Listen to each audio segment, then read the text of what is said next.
because Asyc will more than likely be able to poke everybody down, considering he already has his Gale Force. Oh, I'm sorry. He already has his, what did he buy? Pardon me while I do this. A Prowler's Claw? He purchased a Prowler's Claw on the Varus. Is not a common.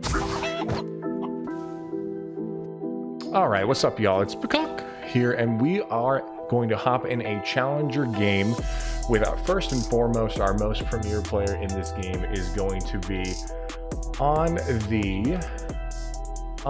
the blue team. There we go. It's going to be Swordart for TSM. Unfortunately, not making it to mid-season invitational, but still a very great support player, one of the best in North America. Just barely missed the mid-season invitational, so excited to see him play. His lane partner this game is Asyc. I believe I'm saying that correctly. Pretty big league personality, Challenger AD carry player. Really great Twitter presence, so if you are a tweeter, go check out Asyc on Twitter. He has some great tweets going down, and he's also very skilled at League of Legends. Moving on to the mid lane for blue team, we have 0516 2005. He is going to be a mid lane main player. He typically plays Akali, and he only has 6 games on Lucian this season, so a little bit concerned for his pick, but it is pretty strong against the weak early game of the Viktor that he's against. Moving on to Fiddlesticks in the jungle, Nikkone. He is a Fiddlesticks one-trick pony, a 58% win rate on the champion overall, so is more than likely going to thrive this game. Fiddlesticks players can be terrifying, pun intended, I suppose. And then finally, quantumfan, our top lane player. His most games this season are on Gnar, understandably, because Gnar is such a strong top lane champion. And he has been switching more recently over to Jayce and also Gwen. So he's clearly learning this champion as we continue. Let's switch to the bot lane real quick. Looks like we have some action potentially happening. Twitch.tv/JLol is just getting a quick flay off on Swordart, but nothing more. Looks like it's going to come of that until we have level 2 being hit after this next wave. So let's rush through the enemy team, and we'll stick down here while I'm talking about it. We have Twitch.tv/JLol. He is Dignitas Academy support player, JayJ. Obviously a really great player, and he has been lucky enough to be matched with his AD carry player for Dignitas Academy, which is also Spawn. Pretty strong academy team, so very rare, considering you can't duo in Masters or above with anybody that they were matched in the same game. I mean, they might be queuing at the same time and just got lucky. Potentially could play each other. That's also, you know, a detriment for queuing at the same time when you're at this rank. But very rare, as I mentioned, to see both of these players playing on the same team in a solo queue. Moving over to mid lane, we have AD carry 1, 2, 3. That is 100 Thieves FBI. He was obviously pushed to the mid lane in favor of Spawn playing in the bot lane on the Jinx. So not as proficient as you would hope your mid lane to be, but obviously Viktor is a pretty solid control mage where you can play decently safe on in the early game, so hopefully he'll be okay throughout the game. R7 Jungla, obviously he is a Jungla main. He typically plays Nidalee and has a 58% win rate overall this season in Challenger. He does not have Kayne in his top 10 played. So a little bit concerning for the champion pick this game, but Kayne can obviously is pretty feast or famine. Here comes a gank from Nikkone in the bot lane. It looks like Swordart might have already used the hook, so he does not have it available as of yet. I'm sure it will be up pretty soon here, and they're kind of dancing around that play, but now that both junglers are down there, neither team really wants to continue to commit, and both of them will walk away, and it looks like both junglers will start to move over to the Scuttle Crab and have their own little fight down here. I believe Nikkone, it looks like he's going to have support from Swordart, so he's going to be just fine thanks to having his bot lane there with him. And R7 jungler is going to have to walk away, unfortunately. And it looks like he's going to start moving towards the top scuttle and potentially start netting that for himself.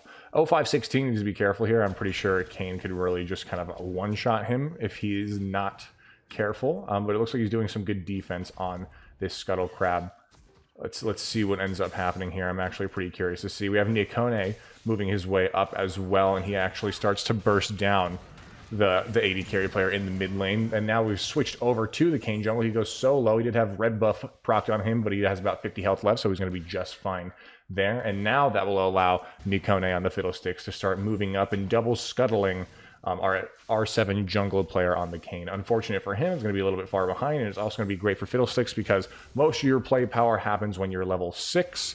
especially when you don't bring when you don't bring the movement skill. Flash over the wall from Nikkone, and then a fear is going to fear AD carry for about 2 seconds there. FBI goes down on the Viktor in the mid lane, and First Blood goes over to the enemy middle lane, which is going to be, again, 0516 on the Lucian.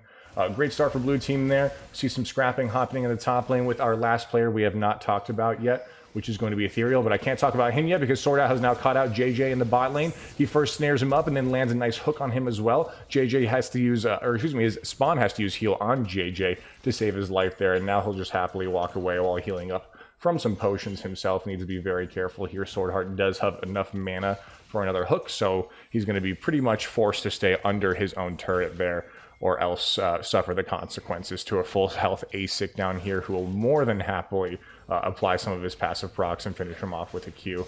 0516 now has that lead in the middle lane against FBI, so he's going to be able to play aggressively like this, especially when his Jayces come as well. FBI has to bust his flash to dodge the Jayce Q, and here's that hook coming out from Swordart that we're so worried about. Kayne is also here in the bot lane. He phases through the wall, and they're trying to switch attention towards Swordart, but Asyc is doing so much damage to R7 Jungla that they're not going to be able to kill Swordart, and instead a second kill will now go over to Asyc on the Varus. Not great. Varus has a little bit of a slower start in most games, and if you're able to get some early items on him, that's just going to push you even further. Some pretty aggressive play coming in from the Lucian, but he still had flash available, so he's able to finish off FBI on the mid lane for the second time, net him his second kill, and as that bot plate turret is going down and we have Fiddlesticks zoning out the enemy bot lane, it looks like Swordart's going to be just fine here, even if he only has about 100 health. We have Quantum once again going in on Ethereal on the Malphite. Again, Malphite's not going to be that tanky unless he starts getting some armor items. And since the flash is still available on the Jayce, he will be able to net the kill, but not before Malphite uses Unstoppable Force and trades a kill for himself. Nikkone needs to be so careful here. I'm sure Hook was already used, or else Thresh would be not playing this game of chicken. They're able to escape from JayJ and spawn the Dignitas Academy bot lane.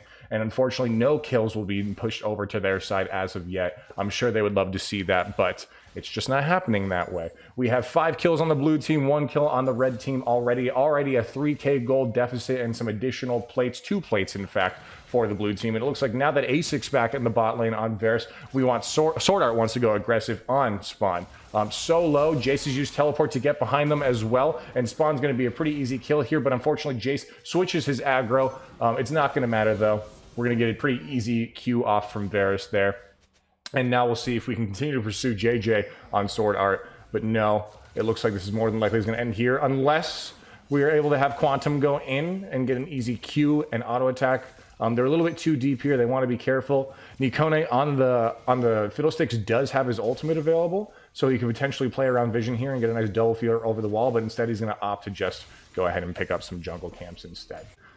And what was a 5-1 start is now a 6-1 start. Kayne's doing a good job, R7 jungler down here, in trying to trade back or do what's called splitting in the jungle and take some of the blue side jungle, knowing that Fiddlesticks is on the opposite side of the map, doing the same to him. Here comes the Fiddlesticks ultimate on the unsuspecting Spawn on the Jinx. He is already pretty far behind, 20 CS behind, and that additional kill before he gets to lane and any EXP or additional gold is going to hurt him that much more. Nikkone is trying to take both the Gromp and the blue buff here. It looks like nobody is really here to back up the Thresh on red team, so it's going to be still going over to Nikkone. A beautiful hook again from Swordart is going to more than likely finish off this stress, thanks to the Varus ultimate coming out as well. And now we have Asyc with 5 kills, a 400 gold bounty. He's going to be so powerful so early on. It's going to be really hard to do anything for the red team for a while, as long as Asyc is in the fray here. And poor Spawn, hopefully he does not die to turret again under here. He does put the traps down to hopefully save his life if Swordart decides to go in.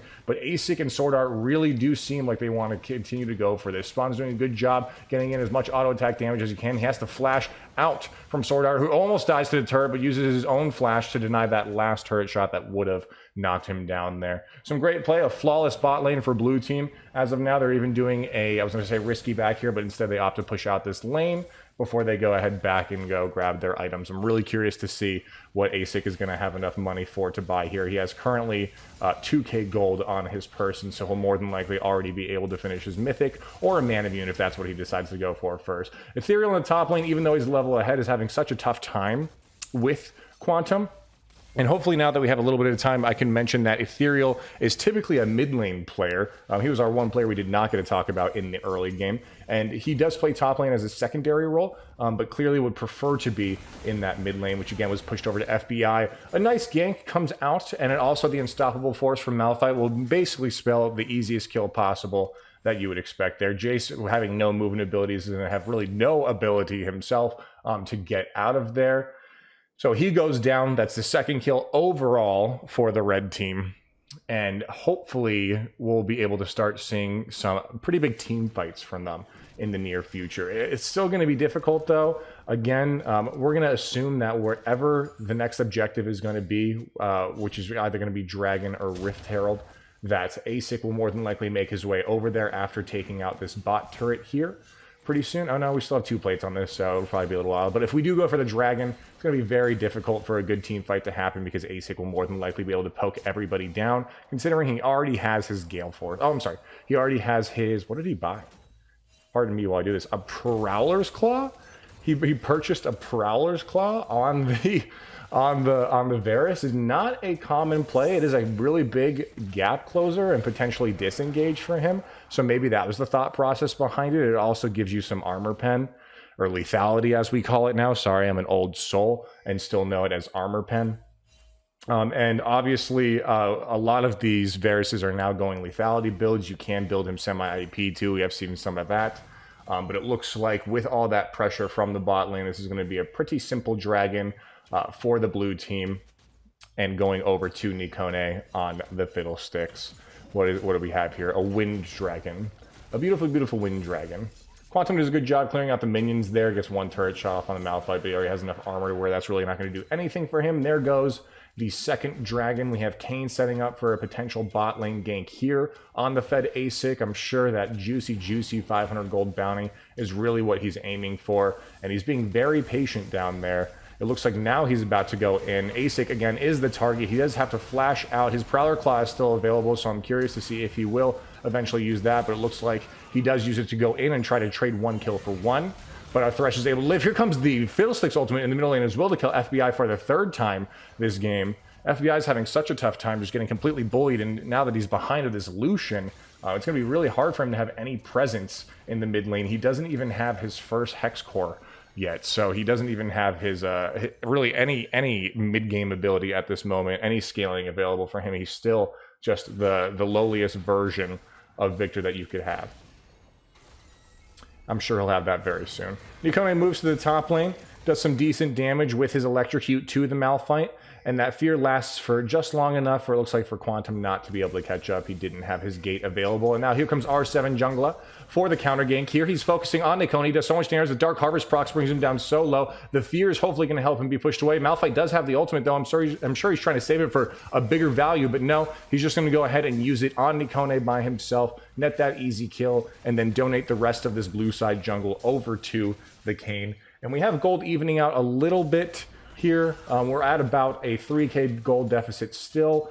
Surprising considering that, again, we've evened out the kill differential, but all of these plates that have gone over to the blue team is really what's spelling the difference in gold at this moment. We have a solid gank, it looks like, coming down from FBI here. He does get Thresh lanterned in.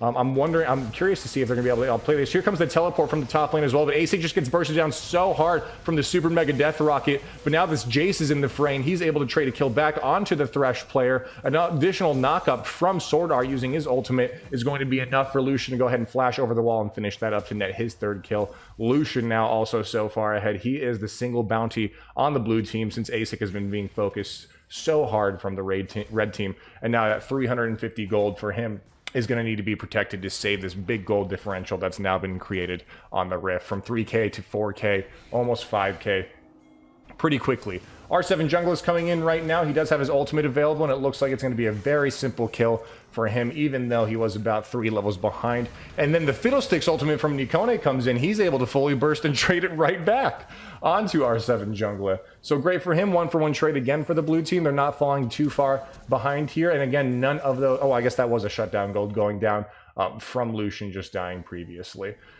So, still a 4k gold deficit. A little bit of scrapping happening in the top lane. We've had Asyc and the bot lane move in. A nice Prowler's Claw into The Varus ultimate is able to lock up the Malphite. He still doesn't have ult available for another about 10 seconds. So it looks like this turret's just going to be easily handed over to the blue team, their third one of the game, if we don't see any other pressure come from FBI in the top lane.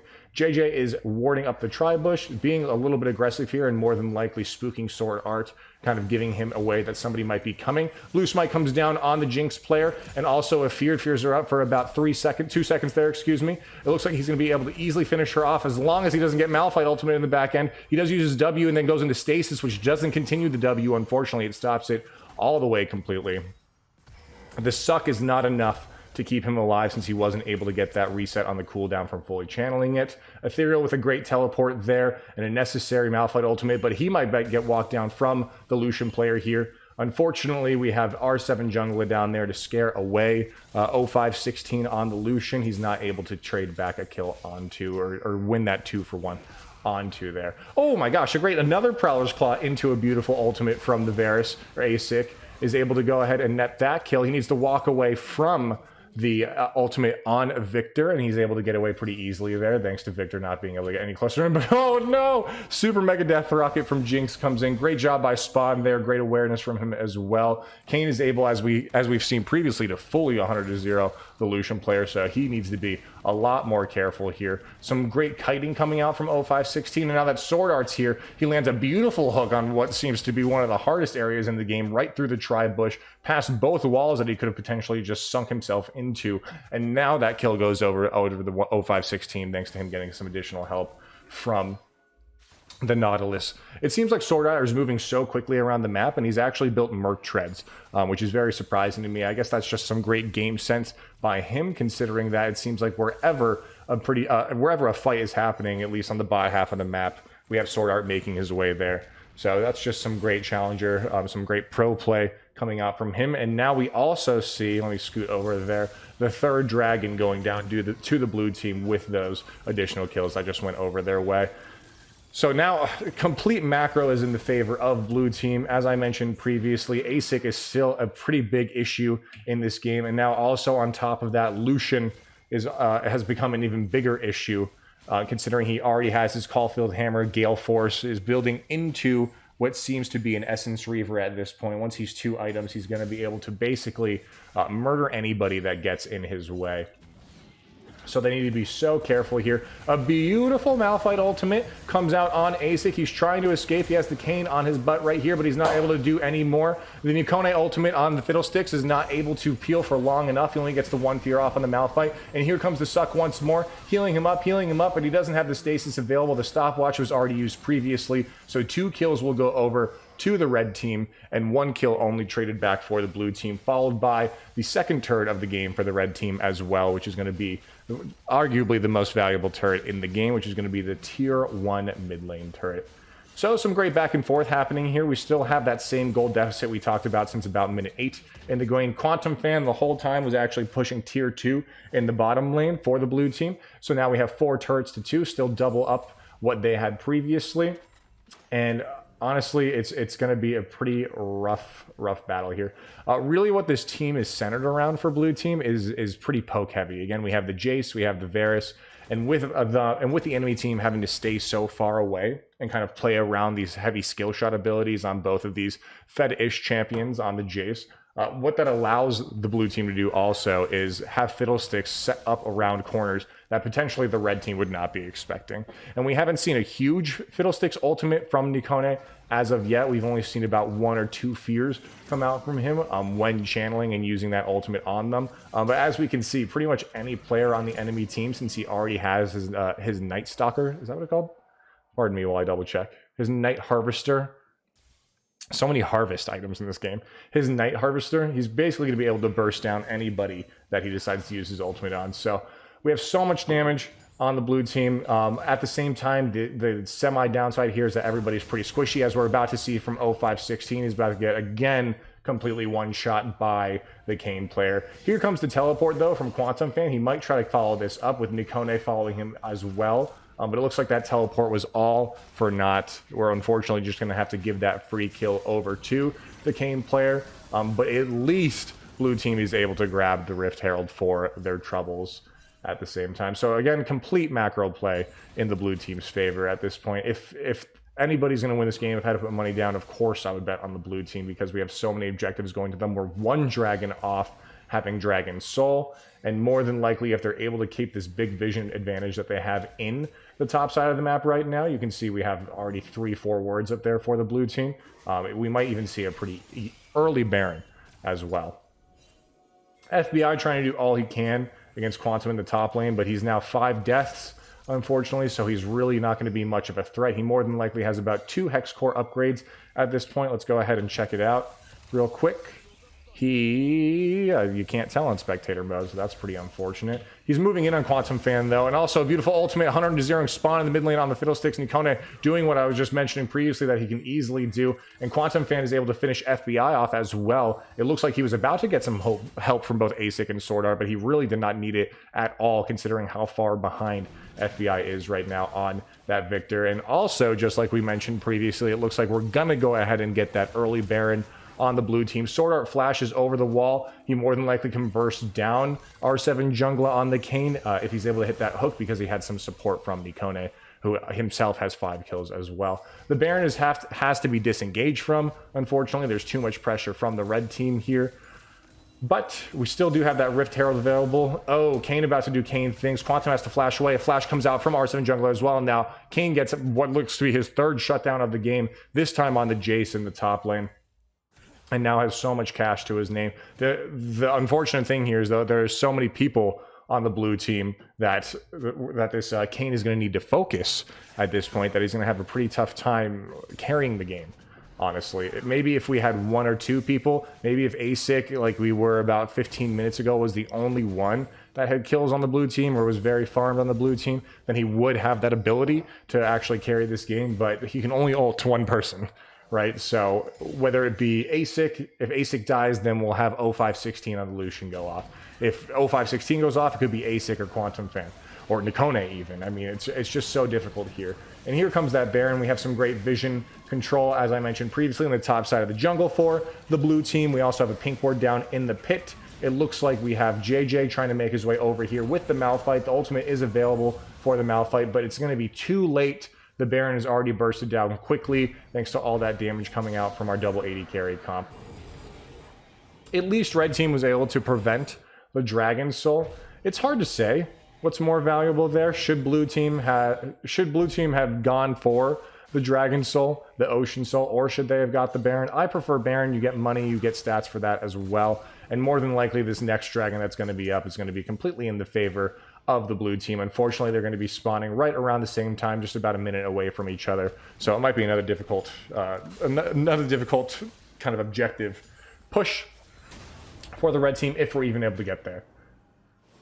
So now we're just going to go ahead and clear out some minions on the blue team. It looks like, if anything, they're going to start moving towards the mid lane next and start bursting down that turret. You already see Asyc as well as Quantum Fan making their way there. Also, Swordart's finding all of these beautiful, beautiful pink wards that he can go ahead and cash in some extra EXP and money on. And here comes, oh, I totally forgot. Here comes the Rift Herald alongside the Baron buff minions to more than likely, very simply take down this blue turret. Looks like Swordart missed one of these pink wards on the red side jungle over here. And surprisingly, it looks like Thresh is trying to go in. He misses the hook on 0516, and now he's getting bursted out. The Kayne at the same time is just getting completely annihilated by Asyc. He gets ulted and then Q'd, and then 2 auto attacks is enough to do that. So now really any threat on the red team is completely eliminated. Potentially we could see some additional damage or a big wombo combo come out from the Malphite as we push this turret. But no, a huge hook from Swordart is able to go ahead and kill FBI very quickly there. Here comes the Fiddlesticks ultimate. He is exhausted, but he's more than likely going to have enough damage to almost kill all the team. A hook comes out from JayJ, but the team is there to back him up. And here comes Asyc with the Prowler's Claw onto the Jinx player on spawn. Dignitas Academy goes down very quickly to these Challenger players, and now the tier 2 turret will follow in their footsteps here. I don't think they're going to have enough time to take this inhibitor, and Swordart is now in trouble as well. He does hook himself to the wall. If he gets another Malphite Q on him, that might be enough to go ahead and slow him for the kill, but no. nothing's going to happen here. I assume Malphite was continuing to follow there because FBI on the Viktor has a teleport available, but there are just no great wards for a teleport chase here, unfortunately. There's this one, oh, it just disappeared. There was one right here that potentially could have been used, but unfortunately they don't have enough oomph to really go for that. Again, FBI is 0-7 right now on that Viktor. He does have 2 items, so it's not like he doesn't do any damage, but he's a little bit too far behind right now to be a threat at minute 25 in the game. So now that we have Inhibitor exposed, it's more than likely either going to come down to one big team fight or one big Baron or Dragon fight in the next couple of minutes here to really decide the fate of this game. Is Red Team going to go ahead and build a backbone real quick and see if they can flip this game around in their favor, or is Blue Team going to continue the dominating game that they've been having this whole time? I mean, Swordart hasn't even died once yet, so flawless support game from him, playing absolutely perfectly. He's going to go ahead and do what he's been doing this whole game and clear some wards. He uses the W for the auto attack reset. Very good on him. Misses potentially his first hook of the game, but he's completely fine because he's so far ahead and so tanky. Kayne's in the back line here, but Nikkone spots him out, uses his ultimate to try to burst him down. He almost has enough damage, but unfortunately, R7 Jungla isn't enough. Here comes the ultimate from the Varus, almost full health JayJ. An additional burst from, the Jayce comes out as well, but they're not able to finish him off. And Baron, even though we're all kind of huddled around here, is still not spawning for about 2 minutes. So they're more than likely just going to have to choose a lane and continue to push here. A teleport comes out from the Jayce to try to catch R7 Jungla on the Kayne. He's phasing through walls, but a beautiful E from Fiddlesticks stops his escape. And now they're going to start moving up to the top lane here. Lucian's pushing the bot lane. 0516 is pushing that bot lane for the blue team, but he does have his teleport ready, as you can see on the chat on the bottom left side. So he's going to be just fine down here if a team fight ensues at all. Instead, blue team looks like they're going to opt to back here, start setting up for the upcoming dragon, because they do want that dragon soul, believe it or not. Again, they have about a minute in between when the dragon spawns and the baron spawns, so they have a very good opportunity to go ahead and take this pretty easily. Bunch of back pings coming out from the red team here. They more than likely are aware that the blue team is backing in that bush. Red team has a decent amount of time here to start getting some vision control, but they run into blue team's own vision control here in their jungle. We need Thresh and JayJ to move down here to hopefully start popping some ward downs. It feels pretty futile right now. What was a 6k gold deficit about 10 minutes ago is now about a 10k gold deficit. But at least they've gotten here. I was going to say earlier, but no, blue team is already here at the same time. That dragon has spawned. Blue buff's going to go over to FBI, and now it's going to be the battle of the hooks here. Who is going to hit the first hook? The Malphite ultimate is available. Nikkone already uses his ultimate, so the Viktor's not going to have any impact on the bottom. The first Malphite ultimate lands 3 knockups for the first time this game, but there's too much damage. There's no follow-up from the red team. They're able to net 3 kills here, and the surrender vote does come out. JayJ hits one last hook on Swordart to show him that it's possible, but it doesn't matter. That game's going to end as we all kind of expected from about the 15-minute mark with how far ahead the blue team was. That's really it, y'all. I hope you enjoyed this game. I know Swordart is not in the mid-season invitational right now, but it's great to keep up with some of the best players in NA while we have a chance and see that they're still grinding hard. Hopefully he'll make it to the actual World Finals coming up in about, 6 months now. But until then, I hope you guys have a great day or night or whatever it is for y'all, and I'll catch you guys in the next cast. Peace.